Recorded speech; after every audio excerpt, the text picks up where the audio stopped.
Bom, vamos ao nosso tema de hoje. Sonhe alto, planeje melhor e viva bem. Amém. Eu quero começar lendo Lucas, no capítulo 14. Nesse trecho eu vou ler pela tradução de Almeida atualizada.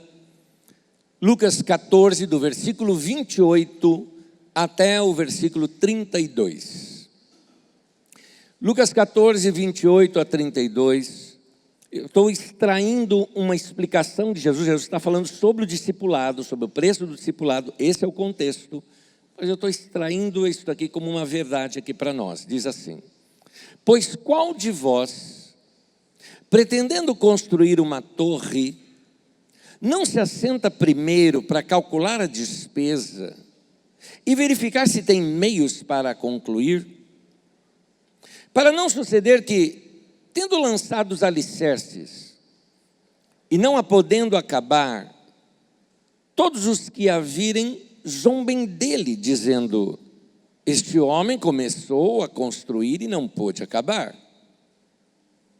Ou, qual é o rei que, indo para combater outro rei, não se assenta primeiro para calcular se com 10.000 homens poderá enfrentar o que vem contra ele com 20.000?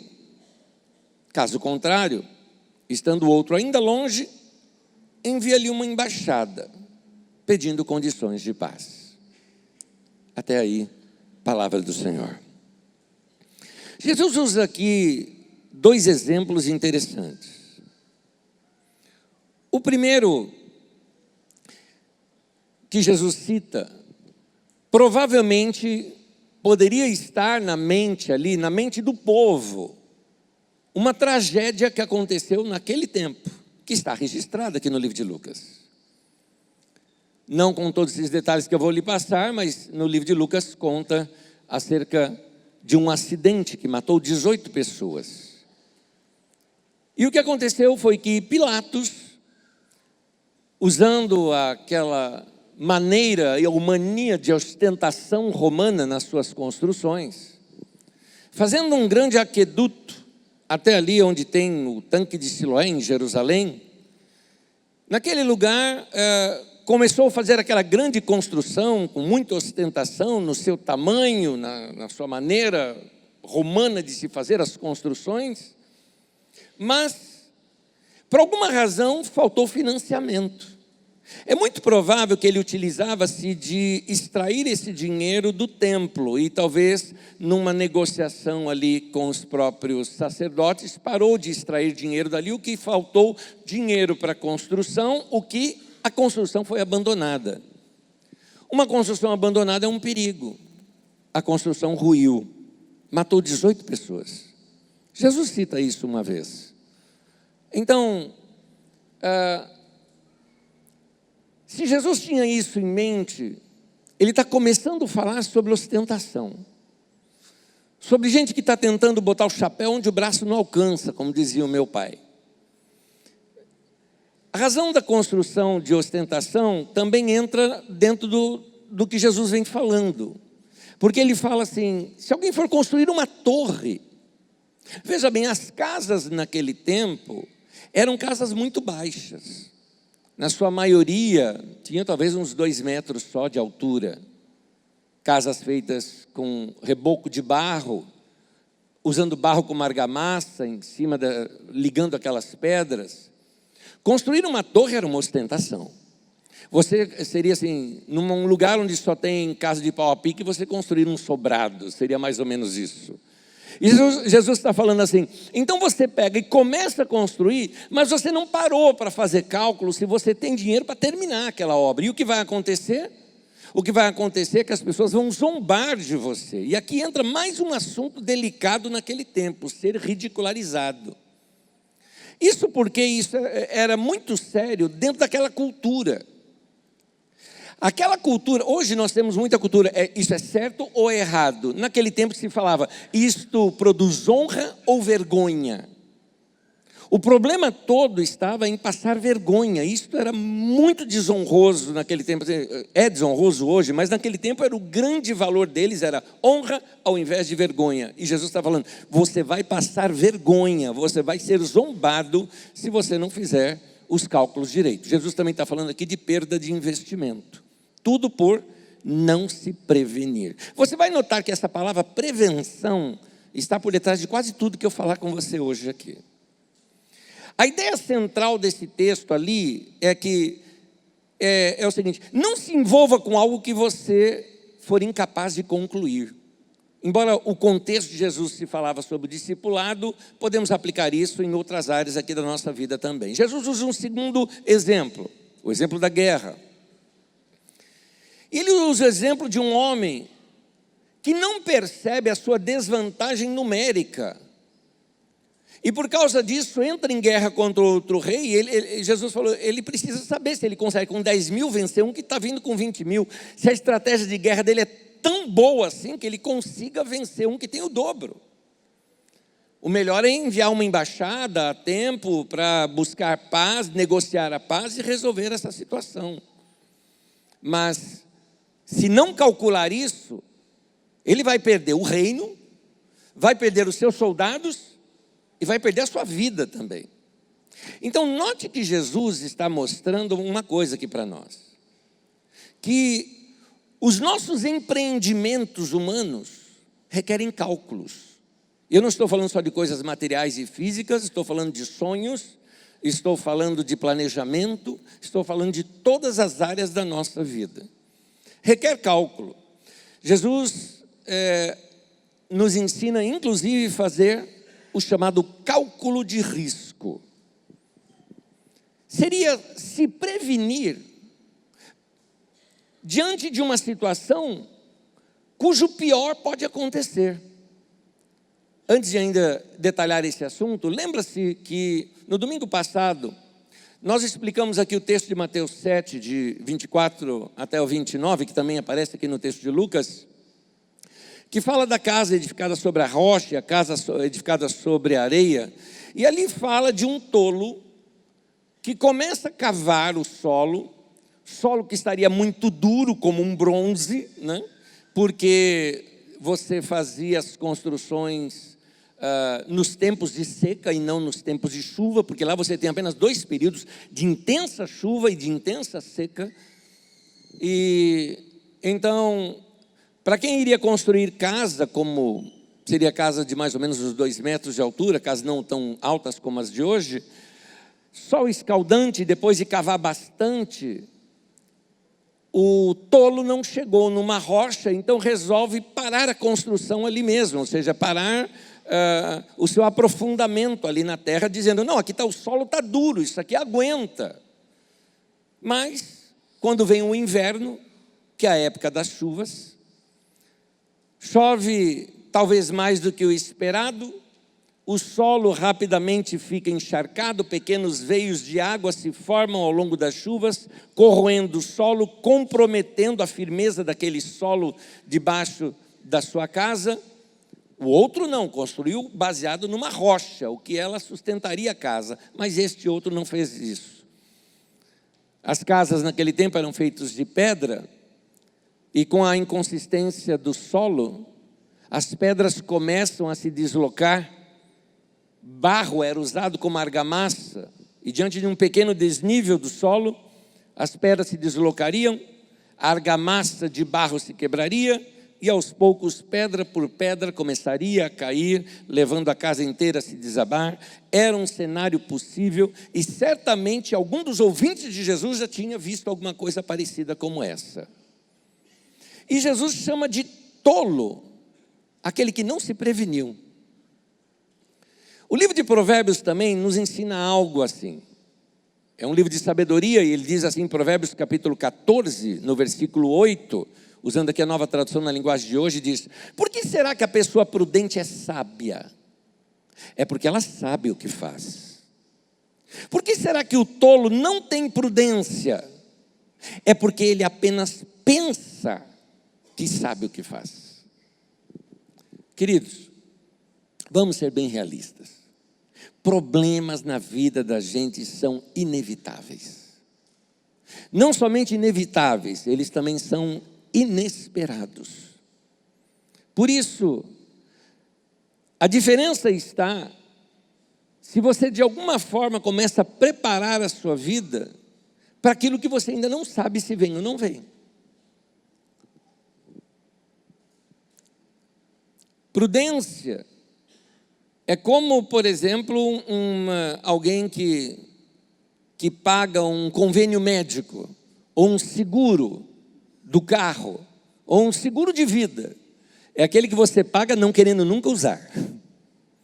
Você espera que nunca precise daquilo, mas você faz algo como prevenção.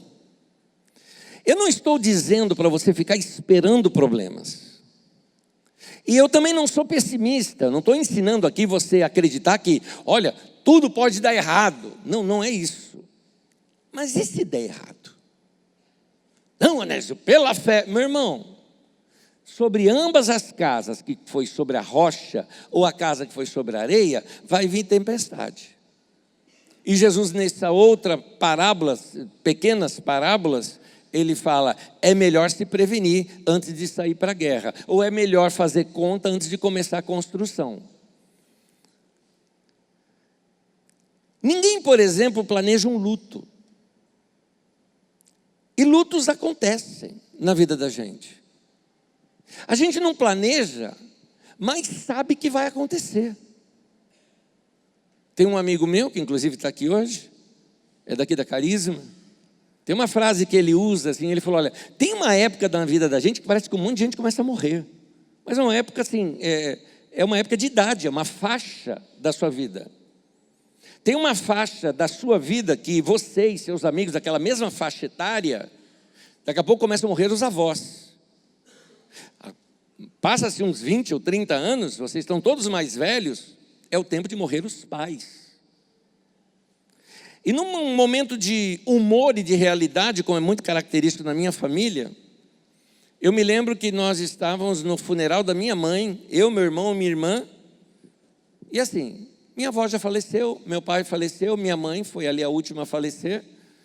Eu virei para meu irmão e minha irmã, abracei os dois e falei, gente, já caiu a ficha que o próximo somos nós?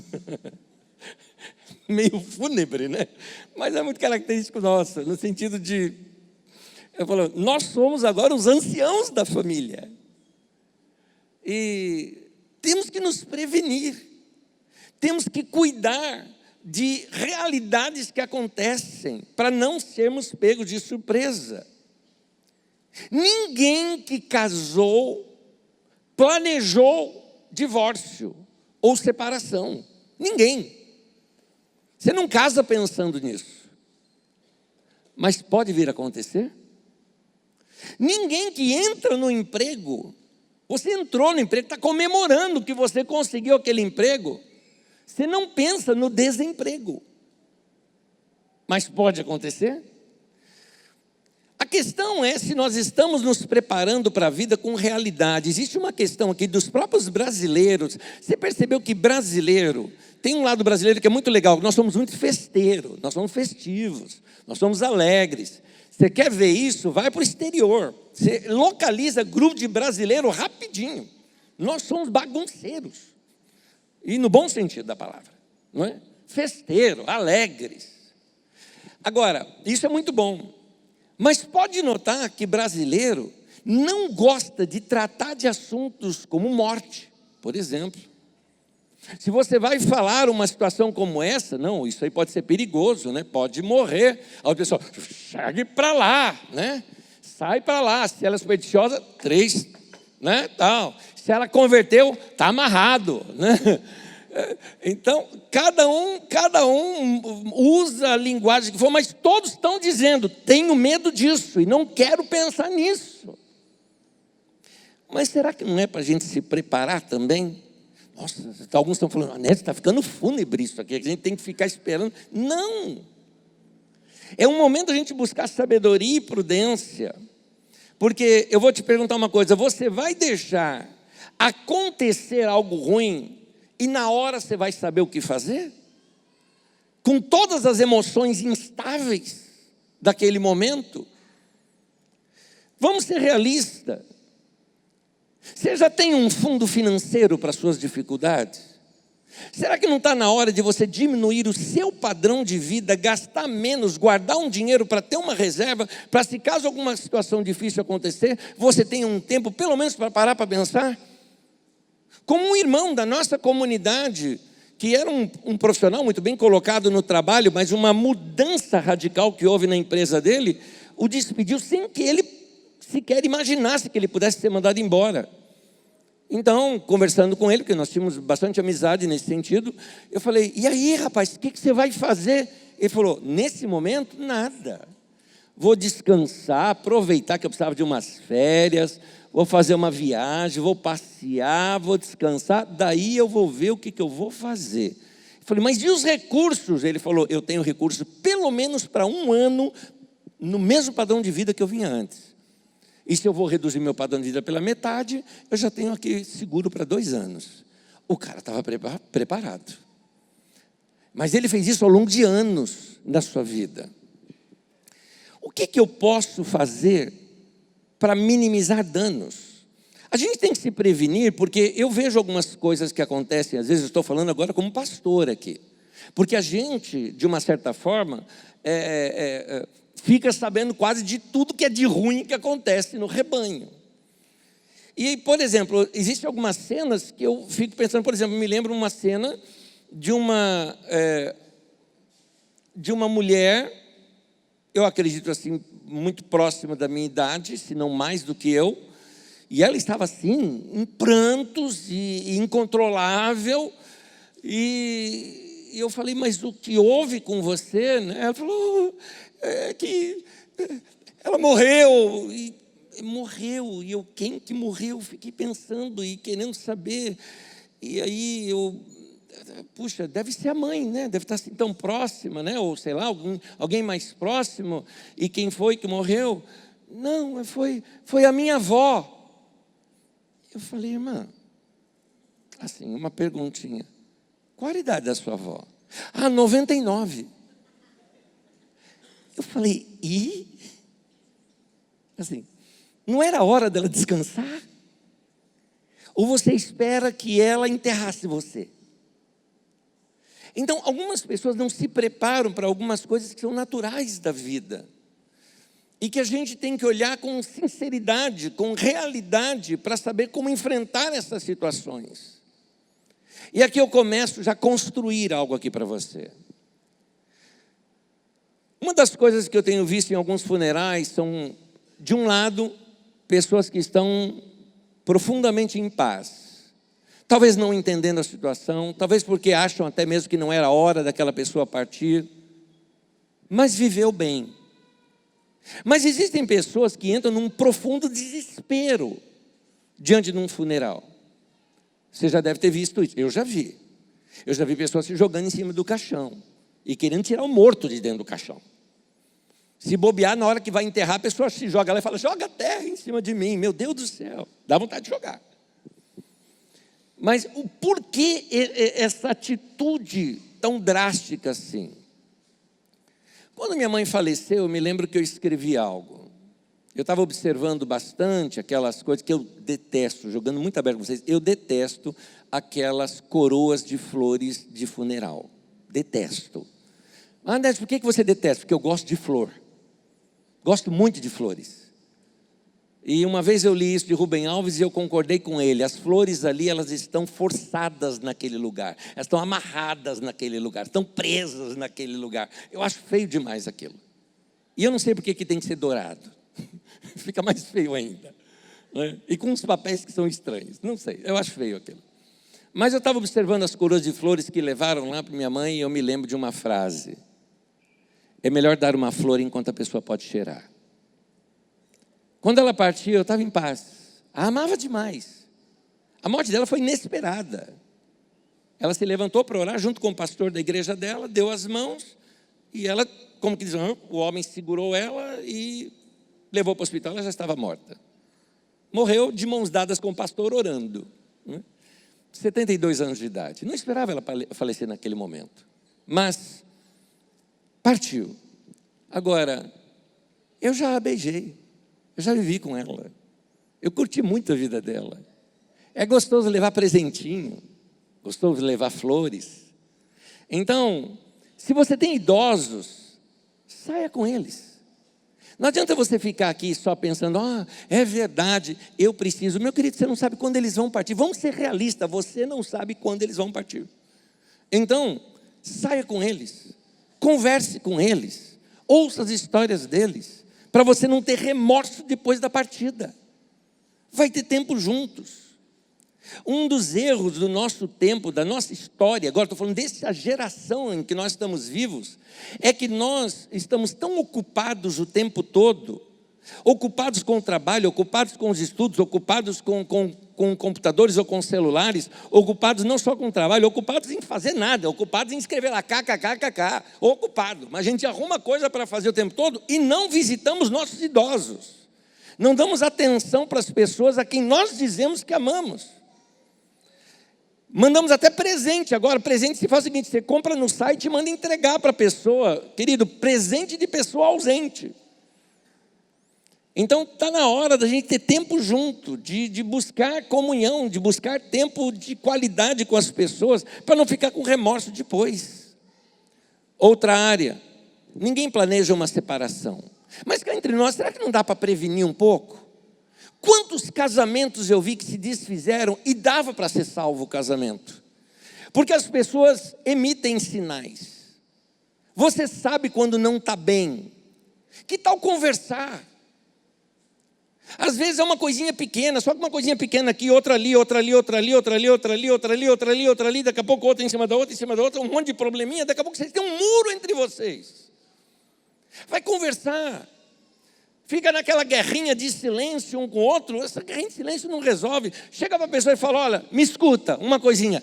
Eu te amo, ponto. Vamos resolver isso? Começa aqui, eu vou começar pelo final. Eu te amo, quero viver com você, mas quero resolver esse assunto. Vamos pôr aqui na mesa, vamos resolver isso aqui. E vamos acabar com essa besteira que nós estamos aqui, com essa guerrinha entre nós. É assim que se resolve.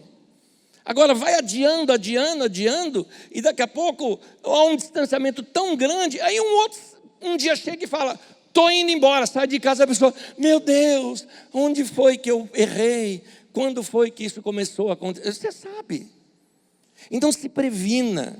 Nos primeiros sinais de que a coisa não está bem, gente, um pouquinho mais de conversa resolve. Um pouquinho mais de perdão resolve. Um pouquinho mais de você ceder, de chegar em acordos, resolve. Desemprego, por exemplo. Minha pergunta para você é: como anda seu currículo? Você vai esperar ficar desempregado para depois sair correndo atrás do que vai fazer? Ou que tal você se garantir na própria empresa, já que empresas também emitem sinais? Algumas empresas emitem sinais de que a coisa não está boa. Chefes emitem sinais de que a coisa não está boa com você. Que tal você se melhorar lá dentro? De repente você segura o seu emprego. Então, que tal se preparar para algo? Ou até mesmo, enquanto você está bem empregado, que tal você se preparar já para um novo negócio? Ampliar a tua visão, ler boas biografias que são inspiradoras, acreditar um pouco mais em você, investir em você, para experimentar um tempo novo. O que eu estou te ensinando, meu querido, é o seguinte: antecipe os acontecimentos. Não espere a bomba explodir na sua mão. É como quando a gente joga videogame com um menino novo. Esses meninos novos, eles já jogaram aquela fase um monte de vezes. Vamos pegar aqui, por exemplo, vou inventar aqui um videogame de tiro, por exemplo, tá? Então, ele já jogou aquela fase um monte de vezes. Ele sabe que a hora que ele estiver andando dali, daquele canto vai vir um, daquele canto vai vir outro. E você não sabe. Então, ele já sabe o que vem adiante. E quem antecipa a situação, ganha. O perdedor foi aquele que só reagiu. Vamos trazer isso para a nossa vida. Precisamos começar a antecipar, ser mais visionários para a nossa vida. A razão que nesse jogo você seria derrotado é porque você é pego de surpresa, você não sabe o que vem adiante, você só reage. Nos negócios é assim, no casamento é assim, Nos relacionamentos com o filho é assim. No namoro é assim. No ministério também é assim. A gente tem que se antecipar a algumas coisas, começar a perceber algumas coisas que estão vindo. Eu vou explicar isso um pouquinho melhor numa figura. A nossa geração, ela foi embalada e quase amamentada pelo celular. O celular, ele responde de uma maneira muito previsível. Se você clica, ele responde. Ele abre o aplicativo, ele faz alguma coisa para você. Você dita algo, ele escreve. Eu peço uma música, ele toca. Eu clico em algo, ele abre. Ele age de maneira previsível. Agora, filhos não agem assim. Filhos não são previsíveis. Esposa não é previsível. Marido não é previsível. Namorado não é previsível. Igrejas não respondem de uma maneira previsível. As pessoas no mundo real não são previsíveis. Na vida nós somos colocados em situações que não respondem para a gente de maneira previsível. Por isso que nós ficamos muitas vezes surpresos e frustrados diante de algumas situações. Aí nós reagimos, né? Eu não gosto do meu trabalho. Ou eu não gosto dos meus pais. Não entendo meus filhos. Ou não gosto mais de você. Qualquer coisa que não responde de maneira previsível. Então nós não sabemos lidar com surpresas, com coisas inesperadas, mas temos que saber, elas podem acontecer. O que fazer então diante disso? Houve uma frase que eu ouvi uma vez de um grande empresário que ele disse assim: eu espero o melhor, mas eu me preparo para o pior.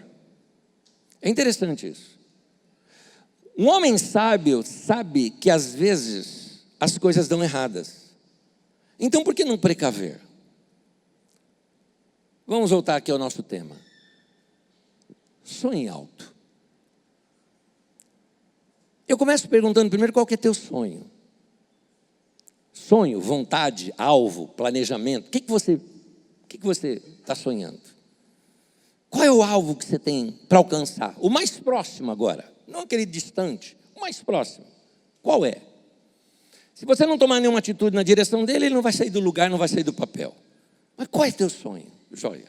Muito bem. Jesus está falando, tem um homem que ele tinha um sonho então, construir uma torre, só que ele não fez cálculo. E deu errado. O nosso sonho, nós mesmos podemos sabotar os nossos sonhos. A gente tem um sonho, mas não se prepara. Por não se preparar, somos pegos de surpresa. Não é tão surpresa assim. É que a gente não se preparou. Se você se prevenir, você consegue evitar algumas surpresas na vida. Por isso, pensar dessa maneira, vou repetir, não é ser pessimista, é ser prudente. E aqui eu vou para um outro texto bíblico que eu ensinei agora em maio aqui, mas eu vou fazer um recorte nele. Em 2 Reis capítulo 4, versículo 1, aparece a seguinte história. Certo dia,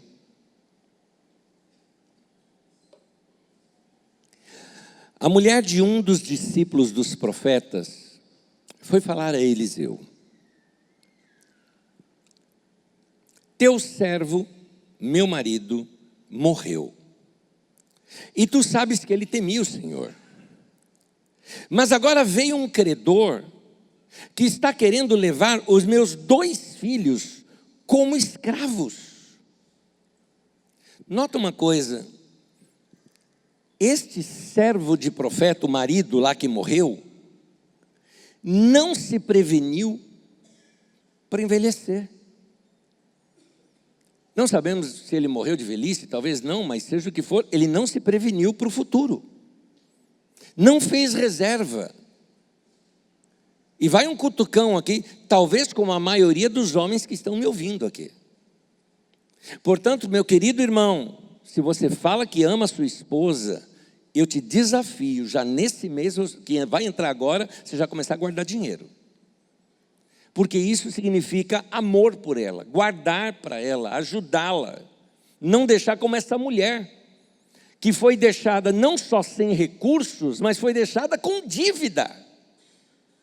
O homem morreu e não só não deixou recursos, como deixou dívida para ela. E uma dívida que não era só dela agora, porque o credor ia pegar os filhos para servir de escravos para pagar a dívida dele, que tinha com ele. Meu querido, você já parou para pensar nisso?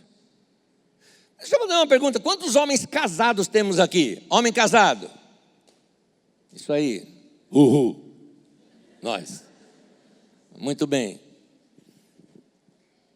Você já parou para pensar que você pode vir a... Vou falar bonito, né? Não vou falar morrer. Você pode vir a faltar? Tem uns que estão fazendo até o sinal da cruz assim, falando, não pastor, de jeito nenhum. Eu também não quero pensar, não quero imaginar. Não quero imaginar. Mas pode acontecer? Meu pai faleceu antes da minha mãe. Meu avô faleceu antes da minha avó. Meu bisavô faleceu antes da minha bisavó. Pela probabilidade, eu tenho que ser realista. Eu tenho que ser realista. E alguns de vocês estão fazendo a mesma conta que falou, eu também. A gente nunca pensa nisso. Não gostamos de pensar. E não é gostoso pensar mesmo. Mas, e a prevenção? A maioria de nós não se prepara e nunca se preparou e não se prepara. Eu não estou nem falando para a morte agora. Eu não estou falando de morte. Não se prepara para envelhecer. A minha pergunta para você, agora homem e mulher, a minha pergunta para vocês é: o que vocês vão fazer na sua idade avançada? Você não corre o risco de se tornar um peso para os seus filhos? Ou vocês estão se prevenindo de modo a não ser um peso para os filhos? Para isso a gente precisa desenvolver um plano estratégico para a nossa vida.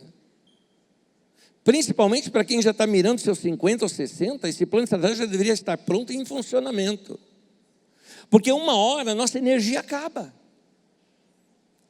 A gente sempre pensa que o ato de envelhecer, o declínio físico, mental, e o efeito disso na nossa vida profissional vão vir em algum momento muito longe lá no futuro. Eu contei isso aqui em maio sobre uma pesquisa que foi feita em 2009 com os estadunidenses.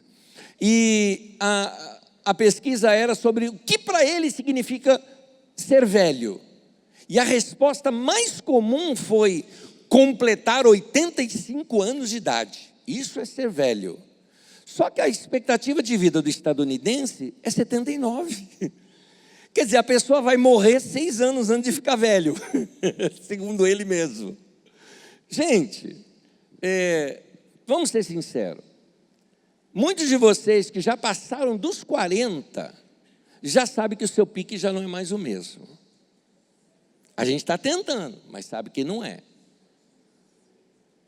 E cá entre nós, se for bem realista, você vai ver que quando a gente entra no ENTA, de 40, 50, 60, você só sai da lá para o EM. De 100, amém, além. Não é? Então, nós somos especialistas em negar. Principalmente nós brasileiros. Não gosto de falar nisso, eu não gosto de falar nisso. Eu tenho certeza de que essa mensagem vai ter gente que vai ter desligado ela, talvez antes de eu estar falando isso agora aqui. Ó. Porque tem pessoas que falam, nossa, é muito negativo isso. Eu não quero ser negativo. Ao contrário, eu quero ser positivo. Tanto que o meu tema é você sonhar alto, planejar melhor, que é o que eu estou te falando, e viva bem. Viver tranquilo. E é aqui que eu entro no meu último ponto. Quando a gente sabe que a vida passa rápido, a gente trata a vida com mais carinho. É mais ou menos, muitos anos atrás, eu me lembro que eu usei esse exemplo, eu me lembrei dele aqui agora, então me permita repeti-lo, tá?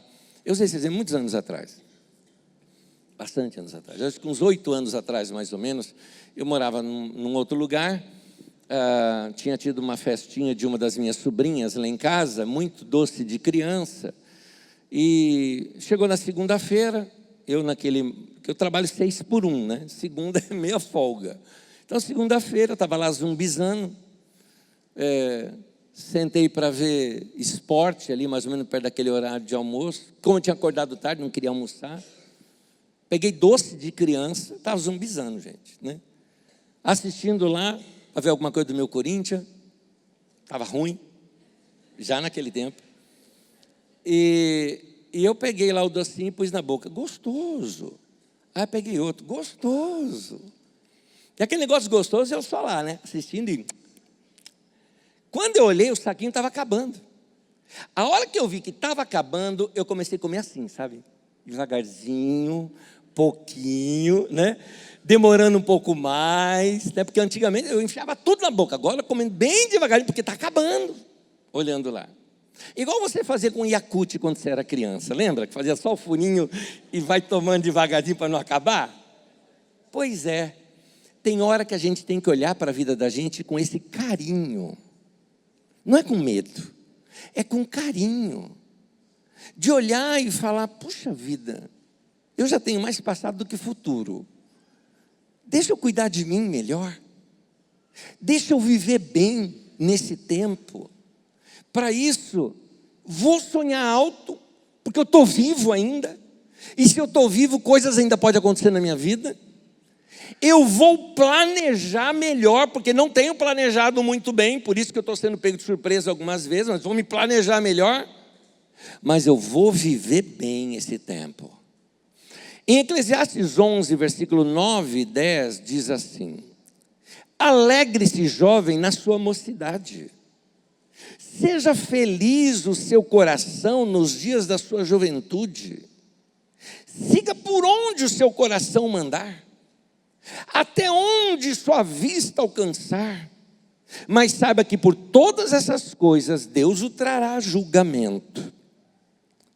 Afaste do coração a ansiedade e acabe com o sofrimento do seu corpo, pois a juventude e o vigor são passageiros.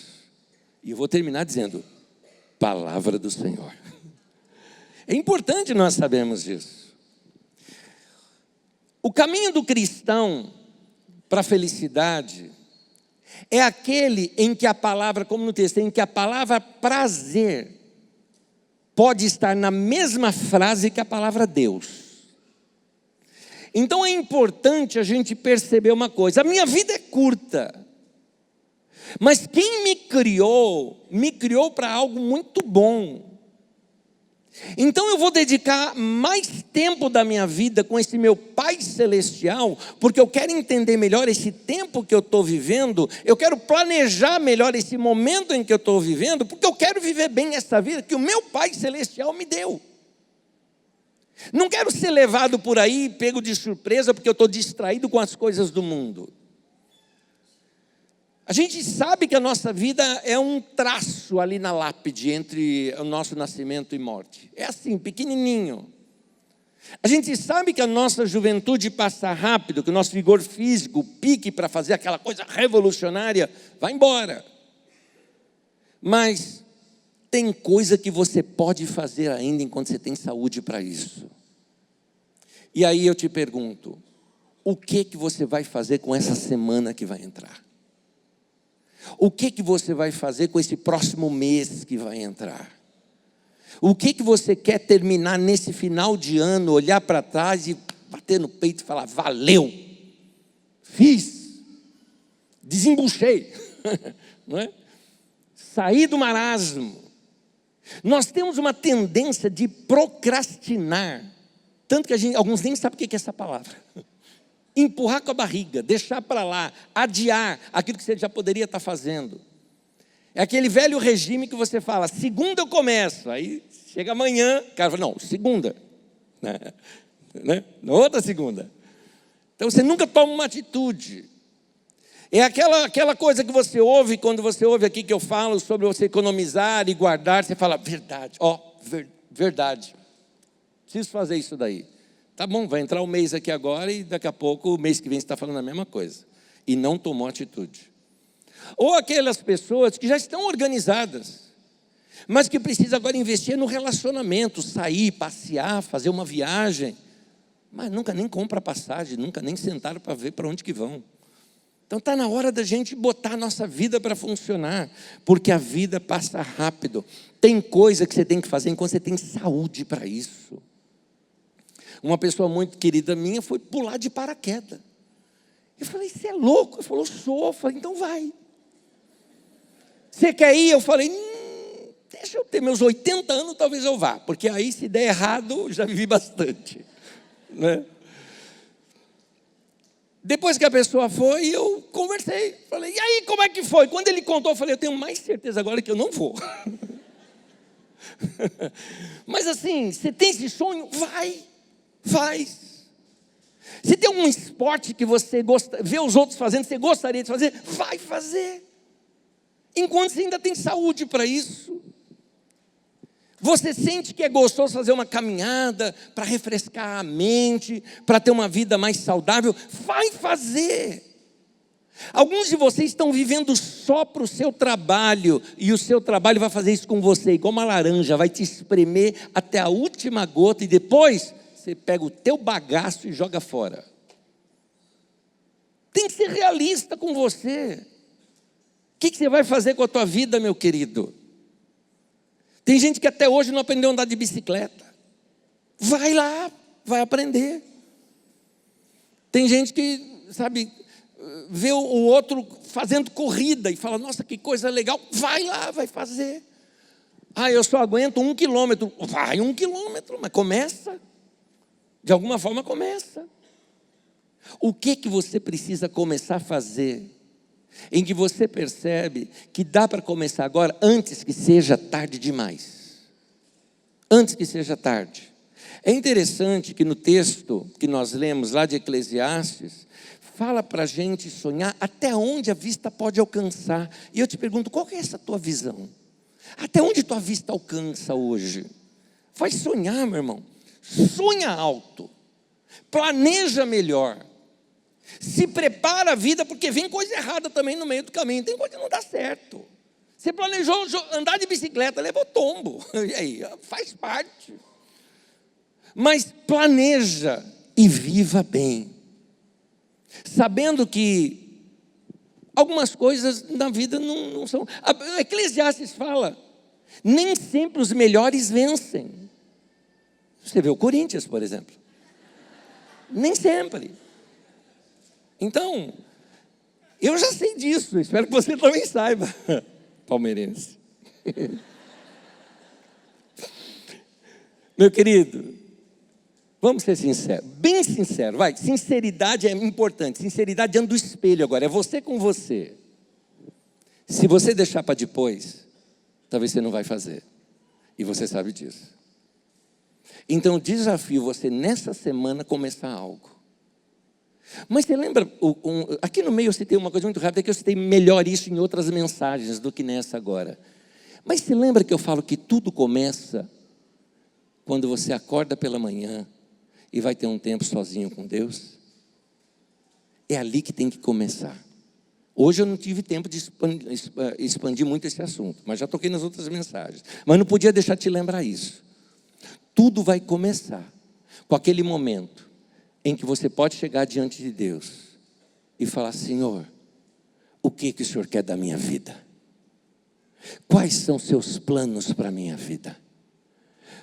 O que eu posso começar a sonhar que está dentro daquilo que o Senhor planejou para mim? Me ajuda a ver o que eu ainda posso alcançar. Sonha alto. É interessante como... quando a Bíblia fala, meus pensamentos são mais altos do que os vossos. É mais ou menos como se Deus falasse o seguinte para você, sonha alto. Não, mais alto. Não, mais alto. É o máximo? Então o meu ainda é mais alto do que esse. É isso que Deus faz com a gente. Ele desafia a gente. Então, sonha alto. Mas não basta sonhar. Planeje melhor. E planejar muitas vezes é fazer conta. Planejar às vezes não é conta de dinheiro, é conta de tempo.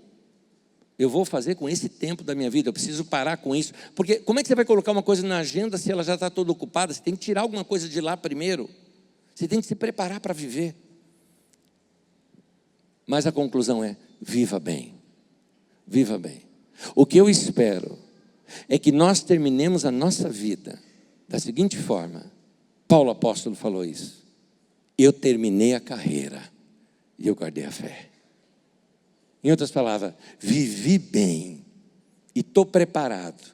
Alguns dizem que Paulo ainda viveu mais 5 anos depois que ele escreveu isso. Eu já ouvi alguém falar isso, eu não tenho essa certeza. Mas seja o que for, ele ainda teve algum tempo para viver. Então, não deixa para depois. Eu tenho umas últimas coisas aqui para falar com você, mas só para te despertar, fique em pé comigo, por gentileza. Mas não desconecta não, que eu não terminei. Foi Deus que criou você, foi Deus que criou o mundo, portanto foi Deus que criou a vida. E se Deus criou a vida, quando eu vivo bem a vida que Ele criou para mim, eu estou honrando a Deus. Então vamos viver para Deus o culto da nossa vida. Quando nós não damos o devido valor à nossa vida e nem ao mundo que Deus nos deu, nós estamos ofendendo a Deus. Quando eu desfruto as coisas belas e boas da vida, eu estou honrando a Deus. O ruim da vida não é morrer. Eu falei muito de morte, mas o ruim da vida não é morrer. O ruim da vida é você morrer sem ter vivido. Aí é ruim. O ruim é a gente chegar no ocaso da vida com a sensação de que nós desperdiçamos a vida. O ruim da vida é não viver a vida. Muito da nossa vida está nas nossas mãos. Não depende de Deus. Depende de você usar o que Deus já te deu. Deus te deu tempo. Deus te deu recursos. Deus te deu inteligência. Deus te deu a saúde que você tem hoje. Deus te deu a sua família. Deus te deu a sua igreja. Deus está te dando essa mensagem. Agora, o que você vai fazer com isso? Jesus falou, quem ouve as minhas palavras e pratica, vai estar preparado para o que der e vier. Mas quem não pratica, não dá. Então, viva como alguém que não quer deixar a vida passar. Eu lembro quando eu estava ouvindo uma entrevista, foi uma das últimas entrevistas feitas com o Rubem Alves, um escritor que eu admiro bastante, que ele veio a falecer pouco tempo depois. Ele sabia que ele estava com uma doença terminal, ele mesmo esperava que ia viver só alguns meses, e já estava ali 3 anos vivendo. Ele falou, estou no lucro, porque eu esperava já estar morto antes disso. Mas eu notava no tom de voz dele assim, não quero morrer, não quero viver mais. Ele mesmo falava, ele falou, eu quero passear no meio de ipê amarelo, eu quero ver essa beleza, tem coisa bonita ainda para eu ver. Ele falava, eu quero ainda ouvir de novo aquele disco, né, vinil, de Mozart, tal, que ele curtia. Ele falou, eu quero ouvir de novo, tem coisa boa.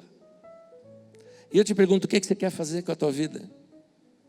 Não quero dramatizar aqui não, mas Isaías chegou para o rei Ezequias e falou assim para ele, prepara a tua casa, Deus vai te levar. Você tem pouco tempo de vida. Se não me engano era 6 meses. Você imagina? Você saber assim, eu tenho 6 meses de vida, ou eu tenho 2 meses de vida, eu tenho 1 mês de vida. O que você deixaria de fazer? O que você passaria a fazer? Pois bem, esse Ezequias fez o mais correto, se arrependeu. Aí sim ele colocou a vida nas mãos de Deus. E Deus falou que essa mão voltou a ser útil para mim. Vou te dar mais 15 anos.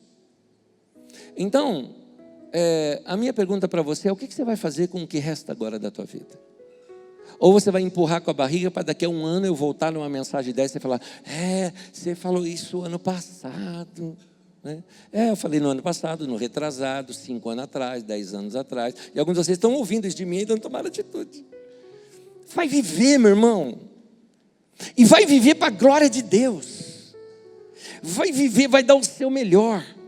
Jesus não está pedindo que você não sonhe, mas que você sonhe com responsabilidade. O discipulado, seguir Jesus, não é feito só por impulsos, mas por decisões firmes.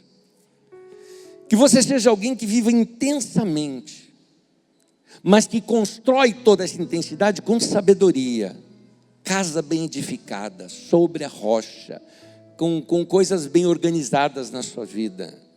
Porque o pior, como eu já disse, não é morrer sem ter vivido, é sem ter seguido Jesus de verdade. Uma pessoa me perguntou,